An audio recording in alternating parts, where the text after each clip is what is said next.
Que a graça e a paz do nosso Deus esteja sobre a nossa vida nessa noite, nos ajudando a entender a sua santa palavra.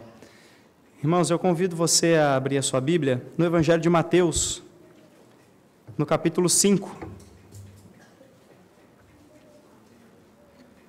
Nós estamos meditando à noite nas bem-aventuranças do Sermão do Monte, que se encontra no Evangelho de Mateus, no capítulo 5.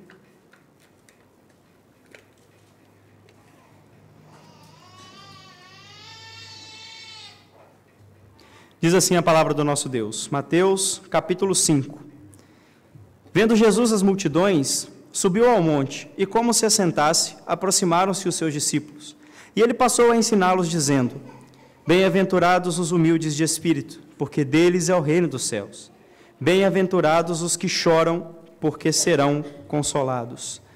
Versículo 4, mais uma vez. Bem-aventurados os que choram, porque serão consolados. Feche seus olhos, vamos orar mais uma vez ao nosso Deus. Pai Santo, a Tua palavra foi lida e ela é poderosa. Clamamos ao Senhor, ó Deus, que nessa noite o Senhor fale conosco.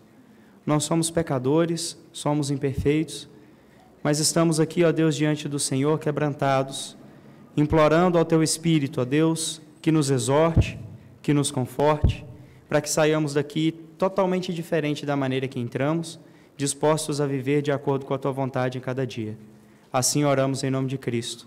Amém. Irmãos, no último domingo foi falado sobre a primeira bem-aventurança, a bem-aventurança dos humildes de espírito. E o que foi visto é que ser humilde de espírito é realmente reconhecer que não tem nada. É realmente olhar para dentro de si, olhar para o seu próprio espírito e saber que você não tem nada. E essa bem-aventurança agora, a segunda bem-aventurança dessa série de bem-aventuranças que Jesus apresenta, fala a respeito dos que choram. Bem-aventurados os que choram.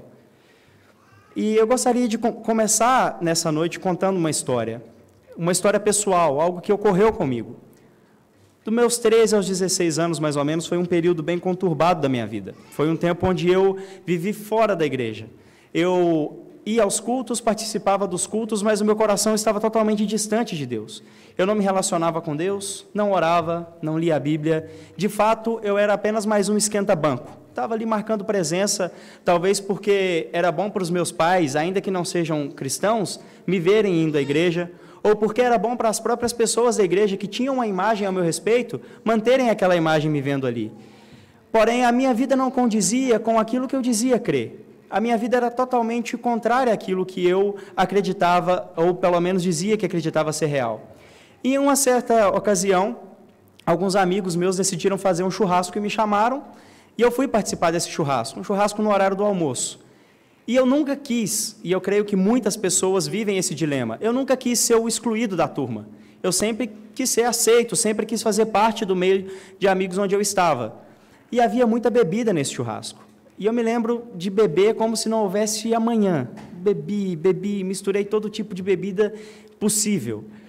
Eu não aguentei ficar em pé, deitei na cama da casa onde a gente estava e dormi. Eu lembro do meu pai me ligar e eu não atender. E eu lembro de amigos terem que me chamar para me levantar. Eu já havia vomitado, havia passado mal. Foi uma cena vergonhosa, foi algo terrível. Mas até aí estava tranquilo. O problema foi quando eu cheguei em casa. Cheguei em casa, cheiro de álcool, fui direto para o banheiro. Só ouvi a voz do meu pai assim: você bebeu, né, Marcos Vinícius? Quando meu pai fala meus dois nomes, é um problema sério. Eu falei: bebi não, pai. Aí tomei meu banho e fui dormir. Nessa época eu trabalhava com meu pai. E aí eu me lembro que no outro dia, quando eu fui trabalhar com ele, ele não conseguia olhar na minha cara, de tanta decepção. Eu conversava com ele e as respostas do meu pai eram diretas, eram curtas, e ele não me olhava. Meu pai e eu sempre fomos muito amigos, a gente sempre teve uma relação muito forte. E eu já disse isso para ele uma vez. Essa foi a pior coça que eu levei, de todas. Ver o meu pai decepcionado comigo, sem conseguir olhar para mim, foi algo que partiu meu coração de uma maneira tão profunda, que até hoje, quando eu me lembro dessa cena, isso me dói. Por que eu estou contando essa história aqui? Nós estamos falando de uma bem-aventurança sobre os que choram, algo que parece ser contraditório, não é? Porque quando a gente fala de bem-aventurança, de felicidade, nós sempre ligamos isso ao sorriso, a momentos de alegria, mas aí Jesus chega e fala: felizes são os infelizes, felizes são aqueles que choram. E aí a grande pergunta que pode ficar é: de que choro Jesus está falando? Como assim é possível ser feliz chorando? E quando nós olhamos para esse contexto dessa passagem, olhando para esse quadro das bem-aventuranças, existem algumas exclusividades aqui. Primeiro, Jesus está falando para o seu povo, ainda que tenha um outro grupo de pessoas ali, Jesus especificamente está falando aos seus discípulos, como eles deveriam viver. E há uma exclusividade para eles aqui. Há uma exclusividade para o povo de Deus. Apenas o povo de Deus é bem-aventurado. Apenas o povo de Deus é feliz com isso que Jesus vai listar. É tanto que ainda no Sermão do Monte chega um momento que ele vai dizer: não é todo aquele que diz Senhor que vai entrar no meu reino. Não é aquele que diz Senhor, em teu nome fizemos isso ou aquilo que vai entrar no meu reino, porque eu vou chegar e vou dizer: apartai-vos de mim porque eu não vos conheço. E a mensagem que esse Sermão do Monte nos transmite é: os que vão herdar o reino de Deus são os bem-aventurados listados aqui. E aí Jesus começa a falar que bem-aventurados são os que choram. E choro remete à tristeza, e tristeza remete à separação. É triste se separar de algo, é triste abandonar algo que nós amamos, algo que nós gostamos, algo que nós prezamos. E nessa bem-aventurança nós vamos poder ver aqui que o que Jesus vai dizer é realmente que os bem-aventurados são aqueles que perderam algo e choram por isso. A felicidade, ela é uma busca natural do ser humano. Todo mundo busca felicidade. Não é à toa que quando a gente olha para fora, o mercado que mais cresce é o de entretenimento. As pessoas sorrirem, as pessoas ficarem alegres, porque o ser humano por si só busca felicidade. Esse é um anseio normal do homem. E por quê? Porque o homem foi criado para ser feliz. Deus criou Adão para ele ser feliz, para ele se relacionar com ele como seu criador e ser feliz nesse relacionamento, para ele se relacionar com aquilo que Deus havia criado de maneira que trouxesse prazer. Por isso Deus coloca o homem como uma espécie de gerente de toda a criação. Ele fala: olha, você vai dominar sobre tudo que existe. Sobre as aves que voam, os peixes que nadam, sobre os animais selvagens, todos eles vão estar sob o seu domínio. E aí tem um momento que Deus chama Adão para dar nome aos animais. E Adão começa a nomear, vai dando nome por nome. E aí ele vê que não tem nenhuma espécie ou nada que fosse semelhante a ele. Não havia uma companheira. E esse foi o propósito de Deus chamar Adão, para dar nome aos animais. E aí Adão dorme, Deus faz Adão cair em um profundo sono. E quando Adão desperta, nós temos o primeiro poema de amor da história da humanidade. Adão olha para Eva, com certeza extasiado, abismado, e fala: enfim, essa é osso dos meus ossos e é carne da minha carne. E aí ele diz: vai se chamar varoa porque foi tomada do varão. No hebraico a proximidade é muito mais visível, é algo muito mais fácil de se ver. Adão está dizendo: vai se chamar Ishar porque foi tomada do Ish. Palavras bem próximas em hebraico para dizer homem e mulher. O que está acontecendo aqui? Adão está feliz. Ele agora tem uma companheira, ele tem uma auxiliadora idônea, alguém que é igual a ele. Ele não está mais sozinho no jardim, vendo todos os animais com uma companheira e ele sozinho. E agora Adão vai se relacionar com a sua esposa e vai ser feliz nesse relacionamento. Deus criou o homem para a felicidade, por isso o anseio pela felicidade é normal. Mas o pecado manchou tudo. Quando o pecado entrou no mundo, os relacionamentos foram quebrados. O relacionamento com Deus foi quebrado, o relacionamento com o próximo foi quebrado e o relacionamento com a criação foi quebrada. E aí a busca pela felicidade, ela agora fica em coisas que não são mais lícitas ou que não são de acordo com o que Deus quer. O homem passa a buscar a felicidade em coisas que são pecaminosas. O homem quer porque quer satisfazer o desejo do seu coração e chega um determinado momento que eu não tenho que decidir mais entre fazer o certo ou o errado, eu tenho que decidir entre fazer o que me faz feliz ou não. Não importa mais se isso não é tão correto, mas vai me fazer feliz e eu preciso fazer isso. E eu me lembro de uma história, olhando para as Escrituras, que fala de uma pessoa que se entristeceu profundamente por causa de um erro, por causa de um pecado. Porque quando nós olhamos para aqui, para esse texto, e é preciso definir primeiro o que é esse chorar aqui, não é um chorar simplesmente por luto. Nós vemos isso nas Escrituras. Nós vemos Davi chorando quando Jonatas morreu, quando os irmãos de José falam com Jacó que José havia morrido e ele vê aquilo, ele se entristece. Só que não é esse tipo de choro que as Escrituras estão falando aqui. As Escrituras falam do choro da saudade. Quando José revê os seus irmãos e revê Benjamim, seu irmão mais novo, a Bíblia fala que ele se retira para chorar, ele vai para um lugar porque ele não estava aguentando em si. Mas eu não sei se é esse choro que a Bíblia está falando aqui, me parece que não é. Não é simplesmente um choro de uma circunstância ruim que está acontecendo. E mais, e preste bem atenção nisso aqui, o choro que Jesus está falando não é um choro por causa da consequência que o pecado gera. Não é porque eu olhei para a minha atitude pecaminosa e agora aquilo trouxe sobre mim algo ruim e por isso eu vou chorar. Não é disso que Jesus está falando. O choro que Cristo está falando aqui, que faz com que o povo dele seja bem-aventurado, é o choro pelo pecado, pelo ato em si. É chorar porque ofendeu a Deus. É chorar porque olha para dentro de si e fala assim, eu pequei contra o meu Senhor. Eu pequei contra quem eu mais amava. Só que é uma linha muito tênue entre chorar pelo pecado e chorar porque não alcançamos o nosso padrão de vida, o nosso padrão de santidade. Isso é muito comum com pessoas que lutam contra algum determinado tipo de vício. E aí elas percebem que não conseguem vencer aquele vício, e aí choram e se entristecem, e às vezes pensam, eu chorei porque eu pequei, mas a grande verdade é que muitas vezes essas pessoas choram porque não conseguiram abandonar o vício, e aí não conseguiram cumprir um propósito pessoal que elas estabeleceram. E o choro que Jesus está falando aqui não é esse choro por algo pessoal que eu não alcancei, é o choro pelo pecado, é o choro pela desobediência, é o olhar para dentro de si e chorar porque não obedeceu a Deus e ofendeu a Ele. É o choro de olhar para Deus e, como a visão que eu tenho do meu pai, quando ele estava decepcionado comigo, imaginar que agora o Deus que eu sirvo, de alguma maneira está ofendido com o meu pecado, de alguma maneira está decepcionado com o meu pecado, e eu não sou digno mais de chegar diante dele. Esse choro, essa dor é causada por causa do pecado. E aí o personagem bíblico que nos ilustra muito bem isso é Pedro. Pedro conversando com Jesus, Jesus falando algo duro para os seus discípulos. Jesus diz, olha, eu vou ser entregue nas mãos dos homens, os pecadores, vou para um lugar que vocês não podem ir. E aí Pedro diz, Senhor, eu vou com o Senhor, até a morte se for preciso, ainda que todo mundo aqui te abandone, eu não vou te abandonar. Aí Jesus fala, Pedro, antes que o galo cante, você vai me negar 3 vezes. Pedro fala, Senhor, lógico que não, se for preciso morrer, eu vou morrer. Pedro está olhando para Jesus aqui falando assim, Senhor, até aqui o Senhor acertou em tudo que o Senhor falou, mas nisso aí o Senhor está errado. Eu não vou te abandonar, eu vou até a morte. E aí Jesus é preso. E aí a gente começa a ver a covardia de Pedro logo no início, porque enquanto Jesus está sendo levado para aquela casa, Pedro vai seguindo Jesus de longe. Pedro não quer ser visto. E Pedro chega naquela casa, onde Jesus está, e os empregados começam a questionar ele. Veja bem, não era o sinédrio que estava ali, não eram as autoridades, eram os empregados. E falam, olha, Pedro, você estava com ele. E aí a primeira atitude de Pedro é, não, eu não conheço esse homem. E aí passa um determinado momento, e outra vez Pedro é questionado e falado, olha, o seu jeito de falar entrega que você estava com ele. E aí Pedro nega agora com juramento. A Bíblia vai descrevendo uma progressão nessa negação. E aí Pedro diz, eu juro que eu não conheço esse homem. Eu estou falando a verdade para vocês, eu não conheço esse Jesus, não sei quem é. E por uma terceira vez, quando ele é questionado, ele começa a praguejar. Olha a intensidade que chegou esse pecado de Pedro. Ele fala que Deus me puna se eu estiver realmente mentindo ao dizer que eu não conheço esse homem. Aí o galo canta. E eu acho interessantíssimo e uma coisa muito singular na descrição de Lucas dessa cena.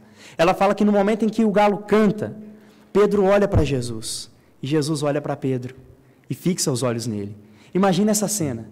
Imagina você dizer, eu não vou negar você, Jesus, eu não vou te trair, e aí depois de negá-lo pelas 3 vezes, conforme Jesus havia dito, Pedro olha para Jesus e Jesus está olhando para ele.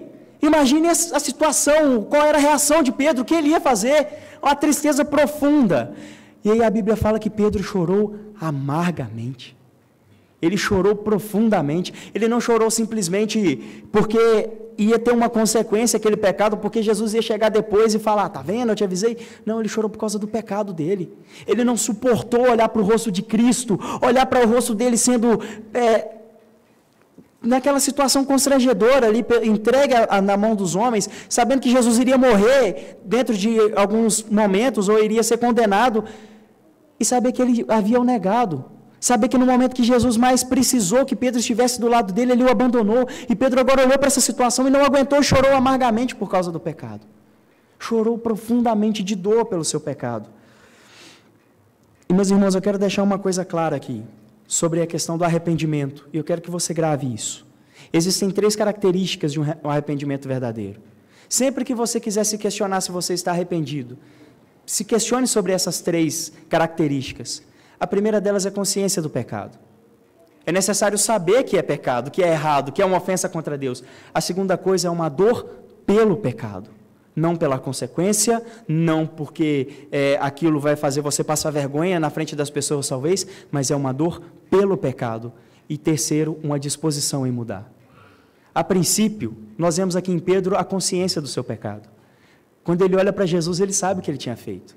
Ele não foi pego de surpresa. Ele trouxe à sua memória um pecado que ele havia cometido, que tinha sido predito por Deus.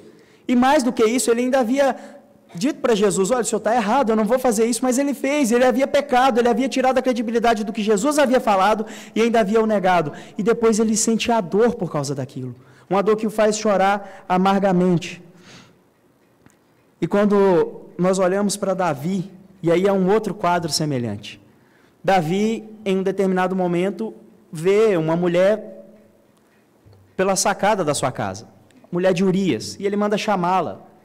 E Davi comete uma série de pecados gravíssimos ali. Ele peca contra Urias, primeiro tomando a sua esposa, peca contra Batseba, peca contra a criança, mas enfim, Davi toma aquela mulher, se deita com ela e essa mulher é engravida. E aí você pensa, poxa, agora Davi vai ter que assumir a situação. Não, ele tenta pintar um quadro todo diferente para fazer com que ele parecesse um herói. Ele manda uma carta para que colocassem Urias na frente da batalha, para que Urias morresse, e quando Urias morresse, então Davi, em um ato de bondade, iria tomar a esposa do seu amigo que havia morrido. Ia se deitar com ela, olha que homem bom, olha que homem santo. Só que aí chega um momento que Natã vai conversar com Davi. E conta uma historinha. E fala, olha, um homem que tinha muitos gados, recebeu um visitante na sua casa, e havia um homem que tinha um único gado, um único boi, e esse boi era todo o seu sustento, era de onde ele tirava a alimentação da sua família, e esse homem que tinha muitos bois, decidiu pegar o único boi desse homem para fazer um banquete para esse visitante. E aí Davi fica indignado e fala, olha, esse homem tem que morrer. Aí nessa hora Natã olha para Davi e fala, esse homem é você, Davi. Esse homem é você, que tirou algo de uma pessoa que tinha apenas aquilo. Você é rei nisso tudo, você tem o que quiser. O próprio Deus fala com Davi. Se você quisesse mais riquezas, quisesse mais um monte de coisa, eu não te daria. Mas aí Davi simplesmente toma a mulher de Urias, assassina Urias. E aí é nesse contexto que esses salmos são compostos. E aí olha o que Davi fala no Salmo 51, reconhecendo o seu pecado. Pois eu conheço as minhas transgressões.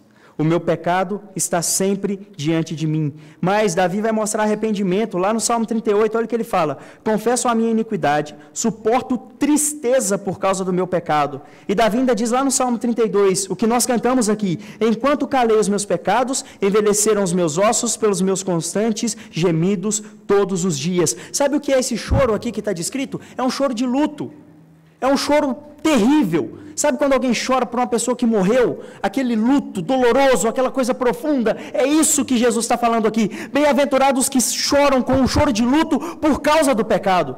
Bem-aventurados são aqueles que, como Davi, olham para si e falam assim, enquanto eu calei os meus pecados, os meus ossos envelheciam, doíam, eu sentia constante dor, eu não conseguia dormir. É isso que Jesus está falando. Bem-aventurados são aqueles que choram por causa do pecado. Aí a pergunta que eu faço nessa noite é, quantas vezes nós choramos por causa do nosso pecado? Quantas vezes, de fato, ao orar, ao ter um momento com Deus, nós olhamos para aquilo que nós cometemos de transgressão contra Ele e aquilo nos dói? Sabe qual que é o grande problema que a gente vive? É que a gente amacia o pecado. O pecado se torna uma coisa muito natural. O pecado se torna uma coisa muito tranquila. Eu convivo com o pecado de uma maneira sossegada. Eu não consegui, mas eu vou orar e Deus vai me perdoar. Irmãos, não existe verdadeiro arrependimento sem dor pelo pecado, sem chorar pelo pecado, sem sentir uma dor de luto por causa do pecado. E aí, meus irmãos, quando os profetas vão descrever a respeito do pecado de Israel, eles usam sempre uma linguagem muito forte. Principalmente quando a gente olha para Ezequiel, e ele vai descrever o pecado do povo. Ele usa uma linguagem sexual, muito obscena, muito forte. E a mensagem por trás é um noivo que deu presentes à sua noiva, um noivo que encheu ela de presentes, ela pegou esses presentes e deu ao amante. e se deitou com esse amante, e se deleitou com esse amante, pegando aquilo que esse noivo havia lhe dado ou lhe entregado. E por que Ezequiel usa uma figura semelhante? O que ele quer dizer é, nós pegamos aquilo que Deus nos deu e usamos para o pecado. Nós pegamos aquilo que Deus nos dá e usamos isso para o pecado deliberadamente. E muitas vezes não sentimos dor por isso. Muitas vezes achamos isso como algo normal, achamos isso como algo natural. Vivemos como se o pecado não fosse uma ofensa contra Deus. Como é que você, no seu dia a dia, lida com o pecado? Como é que você, no seu dia a dia, lida com a dor que o seu pecado causa ou com a consciência que você tem dele? Será que o arrependimento nosso é verdadeiro? Só que existe uma coisa maravilhosa nas Escrituras, que se chama graça. E quando nós paramos para olhar para a graça, nós olhamos para Cristo. Sabe o que mais impressiona no Evangelho? Não é o fato de Deus condenar ímpios ao inferno, porque isso é justiça, e é o que se espera que um Deus justo vá fazer. O que mais impressiona no Evangelho é Ele olhar para pecadores miseráveis, como você e eu, gente que não vale nada, e falar assim, eu quero alguns de vocês para mim. Só que para fazer isso Ele tem que fazer justiça, e a justiça de Deus é cruz, para o Filho dele. Ele manda Jesus Cristo suportar uma dor que nós não vamos saber jamais, porque a ira de Deus toda sendo derramada ali. É uma dor tão profunda que quando ele está no Getsemane orando, a Bíblia fala que o seu suor se transformou como gotas de sangue. Ele fala que a alma dele estava angustiada até a morte. E quando Jesus está pendurado na cruz, ele clama, Deus meu, por que me desamparaste? Por um momento, o filho é separado do Pai. Por um momento, o filho é abandonado pelo Pai numa cruz. Por que isso? Para se seguir o que diz o versículo. Olha aí para o texto mais uma vez, no versículo 4. Bem-aventurados os que choram, porque serão consolados. Como eu disse, as bem-aventuranças possuem uma exclusividade, aqui há mais uma. Os consolados serão apenas os bem-aventurados que choram. Os que não choram pelo pecado não serão consolados. Os que não sentem dor pelo pecado e não demonstram arrependimento não serão perdoados. Irmão, sabe uma coisa que a gente às vezes confunde ao olhar para as Escrituras e ao olhar para a mensagem do Evangelho? É achar que Deus perdoa todo tipo de pecado. E aí você pode falar assim, não, Deus não perdoa todo pecado, tem a blasfêmia contra o Espírito Santo que Deus não perdoa. Não é isso que eu estou falando. Entenda uma coisa, Deus não perdoa pecados quando não há arrependimento. Deus não perdoa os nossos pecados quando nós não nos arrependemos pelas nossas transgressões. Ele não perdoa quando nós não entendemos que somos pecadores. E aí você vai dizer assim, mas e aqueles pecados que nós não lembramos que cometemos? Ok, mas ainda assim há como nos achegarmos diante de Deus e pedir perdão por isso. Olhar e falar, Senhor, eu sou tão pecador, que às vezes sem perceber eu peco contra o Senhor, me perdoa por isso, isso me causa dor. Deus perdoa os pecados que são cometidos pelo seu povo quando há arrependimento. Assim os consolados são apenas aqueles que choram por causa do seu pecado. E aí você pode se perguntar o que é consolo, que consolo é esse? A palavra consolo é tentar confortar alguém, com palavras, com um abraço. É quando você chega em um velório e tem uma pessoa chorando ali e você abraça ela por uns instantes para tentar consolar, para tentar trazer algum alívio. E quando eu olho para a Escritura e vou procurar a primeira palavra de consolo, eu vejo ela lá no Gênesis. Quando o primeiro homem e a primeira mulher pecam e caem e se escondem do Senhor, e aí ali Deus poderia ter exercido o seu juízo, ele diz que da descendência da mulher viria aquele que esmagaria a cabeça da serpente. Da descendência da mulher viria aquele que venceria o diabo, viria aquele que solucionaria o problema do pecado, aquele que resolveria o problema do povo de Deus. A primeira palavra de consolo que eu vejo nas Escrituras é Cristo. E a última palavra de consolo que há nas Escrituras é Cristo. E quando eu olho para as Escrituras para procurar um consolo, eu vejo que ela aponta para Cristo. Porque se Cristo não estivesse na história, não haveria consolo. Haveria um inferno de fogo ardente para nós. Mas existe Cristo na história da humanidade e graças a Deus por Cristo Jesus. E aí, meus irmãos, quando nós olhamos para Paulo, escrevendo aos Romanos, ele diz assim, quem é que vai intentar a acusação contra os eleitos de Deus? É o próprio Deus quem os justifica. É Cristo Jesus quem antes morreu por eles. Não há um outro consolador. Quando nós olhamos para João, primeiramente, Jesus é o nosso consolador, ele esteve com seus discípulos, e em um determinado momento ele fala com eles assim, olha, Não se turbe o vosso coração. Não fiquem preocupados, não entrem em turbulência. Eu vou para um lugar que vocês não podem ir, mas eu vou preparar lugar para vocês, eu vou preparar-vos lugar. A casa de meu pai há muitas moradas, se não fosse assim eu teria dito para vocês. E os discípulos estão preocupados com aquilo ali. E Jesus fala, é necessário que eu vá para que eu envie outro Consolador. E aí sabe o que é o mais lindo do Evangelho? E é muito perigoso isso que eu vou falar aqui, eu quero que fique uma coisa clara na sua cabeça. E o porquê que eu falei de um arrependimento verdadeiro, que é necessário haver arrependimento. Cristo nos justifica, ainda que os nossos pecados sejam repetidos. Já percebeu como nós temos uma tendência a voltar para o legalismo? Que a gente vira e fala assim, hoje eu não vou orar. Eu pequei demais contra Deus, voltei contra aquele pecado, eu não vou orar. Hoje eu não vou ler a Bíblia, porque eu pequei. Sabe o que é isso? É um legalismo. É querer atingir um padrão de perfeição para orar, para conversar com Deus, para ler as Escrituras. Meus irmãos, e Cristo entra onde na história? Paulo escrevendo aos Gálatas vai falar isso, como é que vocês começam pela graça e depois vão pela lei? Entendam uma coisa, ainda que nós pequemos contra Deus, quem nos justifica é Cristo. Os méritos das nossas orações e os méritos pelos quais nós podemos ler a Bíblia e Deus falar conosco, são os méritos de Cristo. Por isso Ele nos justifica, ainda que nós pequemos. Por que eu disse que isso é perigoso? Porque aí nós vamos tender a pensar assim, então eu vou viver deliberadamente pecando, porque Cristo vai me justificar. Não. Deus não aceita uma vida em pecados, é necessário haver arrependimento. Ainda que saibamos que Cristo já pagou pelos nossos pecados, devemos buscar a santidade. É isso que Paulo vai dizer quando ele nos manda desenvolver a nossa salvação. É isso que nós olhamos para as Escrituras e vemos, quando Deus fala que... Paulo vai escrever aos Efésios e fala que Deus nos predestinou para Ele, para sermos santos e irrepreensíveis. A vontade de Deus é que sejamos santos, então devemos buscar essa perfeição. Mas somos pecadores, caímos, e aí é nessas horas que nós olhamos para Cristo, entendemos que Ele nos faz justo, entendemos que Ele é quem nos justifica. E aí, esse Jesus que está nos justificando enviou um outro Consolador, que é o Espírito Santo. Nós não estamos sozinhos. Imagina Jesus falando ali, olha, eu vou, mas vou mandar um outro Consolador. Jesus não voltou ainda. Então imagina se ele falasse, olha, daqui 2000 e tantos anos eu vou voltar para vocês. Que consolo que tem num negócio desse? Então o que Jesus está falando eu vou para junto ao Pai, mas eu vou mandar o Espírito da verdade. E o Espírito da verdade vai lembrar vocês as palavras que eu estou falando e vai instruir vocês pelo caminho que vocês devem andar. É isso que a gente vê em João 14, no discurso que Jesus tem com seus discípulos. Há um outro Consolador que é o Espírito Santo. Quem provoca esse choro dentro de nós é o Espírito Santo. Quem provoca a disposição de mudar, quem provoca em nós um desejo em voltarmos para Deus, é o Espírito Santo de Deus. É Ele quem nos incomoda, é Ele quem age em nós. Só que mais do que isso, é Ele quem nos dá a certeza de que Cristo nos justifica. É Ele quem sela em nosso coração a justiça feita por Cristo, a justiça que é imputada a nós. Mas vamos voltar para Pedro. Como é que se consola um homem desse? Como é que traz consolo a um homem nessa situação? E aí é impressionante Jesus tratando Pedro depois.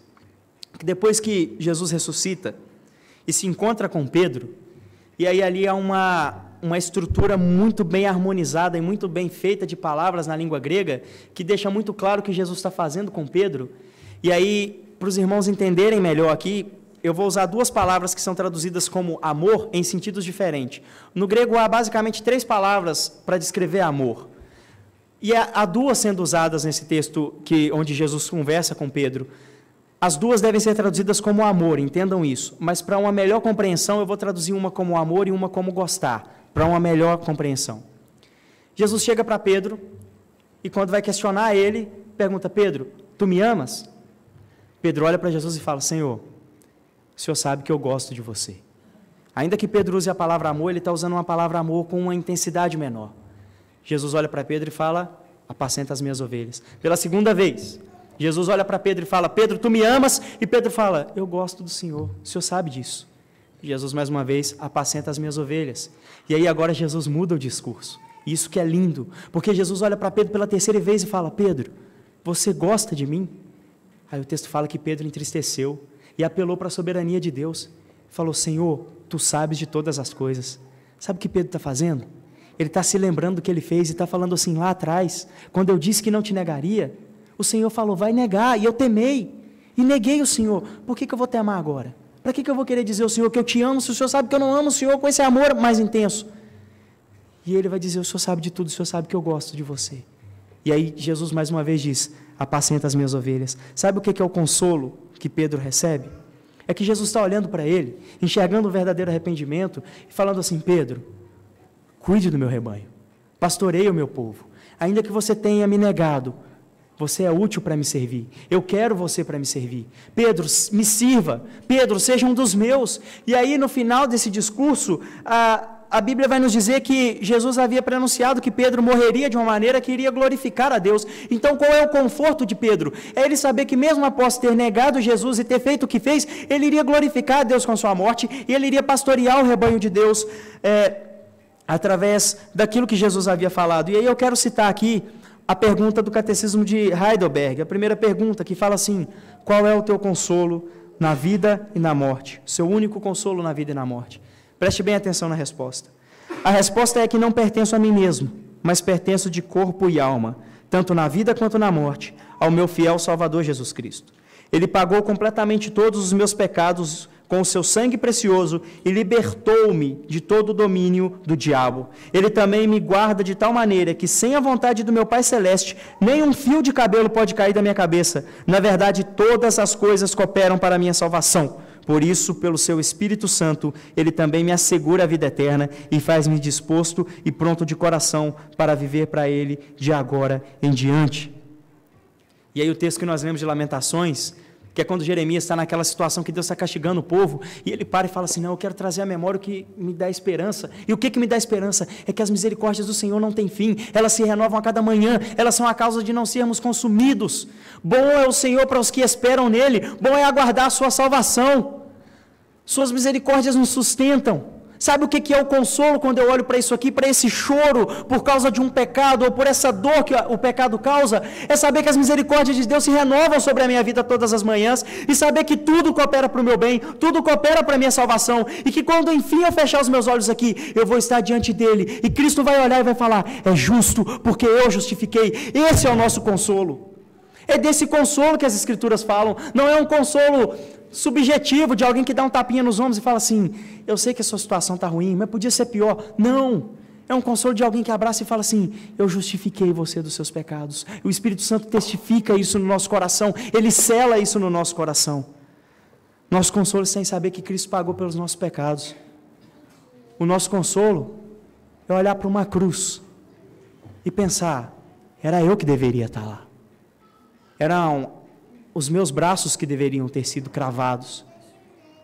Eram os meus pés que deveriam ter sido pregados. Era sobre mim que a ira de Deus deveria ter sido derramada, mas ela foi derramada sobre Cristo, para que eu tivesse salvação. Esse é o consolo. E aí, meus irmãos, voltando para a história que eu contei no início, sobre o meu pai, e a decepção que eu causei a ele, e como aquilo me doeu, e ligando isso ao nosso texto, às vezes que nós decepcionamos a Deus com o nosso pecado deve nos doer. Grave isso no seu coração. Grave isso de maneira profunda. Decepcionar a Deus é decepcionar quem nós mais amamos. É decepcionar quem nos salvou. Imagina quando nós pecamos e a gente olha para a cruz e pensa assim, é porque eu faço coisas desse tipo que ele teve que morrer lá. É porque eu peco contra Deus que Cristo precisou ser pendurado numa cruz. Se isso não doer, é porque eu não entendi o Evangelho. É porque eu não entendi o tamanho desse sacrifício. Dói quando você decepciona alguém que ama. Tem que doer quando nós decepcionamos a Deus. E aí eu disse que há 3 características para um verdadeiro arrependimento. Consciência do pecado, dor pelo pecado e disposição de mudar. Sabe o que é conversão?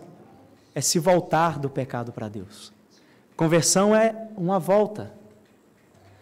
Nós precisamos nos converter constantemente do pecado para Deus. Então, quando você tiver consciência do seu pecado e quando isso te doer, clame a Deus que te dê disposição de mudar. Clame a Deus que te dê disposição de ser diferente, que te ajude a se converter dos seus maus caminhos e a andar na direção do Senhor. Quando o seu pecado causar dor, ajoelhe e chore, não tenha medo de chorar, porque os que choram por causa do pecado receberão consolo, e há um consolo presente nessa vida, é a certeza da salvação que o Espírito Santo nos dá. Então, quando você pecar e sentir peso pelo seu pecado, olhe para o Senhor. E para encerrar, eu quero ir para o texto de Apocalipse, lá no capítulo 21, e eu peço você que abra comigo nesse texto. Apocalipse, capítulo 21. Quero ler os versículos de 1 a 4.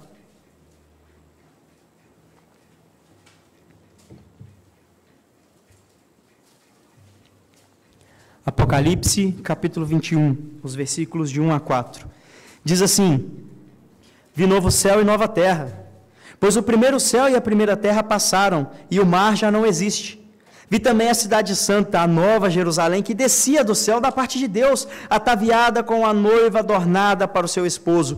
Então ouvi grande voz vinda do trono, dizendo: Eis o tabernáculo de Deus com os homens, Deus habitará com eles, eles serão povos de Deus, e Deus mesmo estará com eles. E aí o versículo 4 diz a coisa mais maravilhosa que nós podemos ouvir nessa noite: E lhes enxugará dos olhos toda lágrima, e a morte já não existirá. Não haverá luto, nem pranto, nem dor, porque as primeiras coisas se passaram. Sabe qual é a nossa esperança? É que Deus está dizendo aqui que Ele mesmo vai enxugar todas as lágrimas. Ele mesmo é quem vai enxugar as nossas lágrimas e vai dizer: não há mais morte, não há mais pranto, porque as coisas antigas já se passaram, tudo agora se fez novo, não existe mais pecado, não há mais a presença do pecado, somos livres finalmente e vamos reinar com Ele eternamente, em glória, finalmente limpos do pecado. Essa é a nossa esperança, esse é o nosso consolo. Nosso consolo é o novo céu e a nova terra. É quando Cristo voltar em glória e finalmente com Ele sermos transformados e, enfim, livres da presença do pecado. Eu quero orar mais uma vez com você, quero que você feche os seus olhos.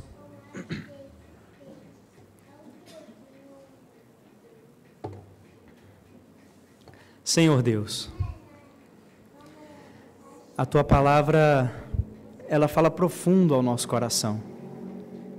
Quando nós olhamos para as Sagradas Escrituras, nós vemos como somos imperfeitos e pecamos contra o Senhor. Insistimos em pecar.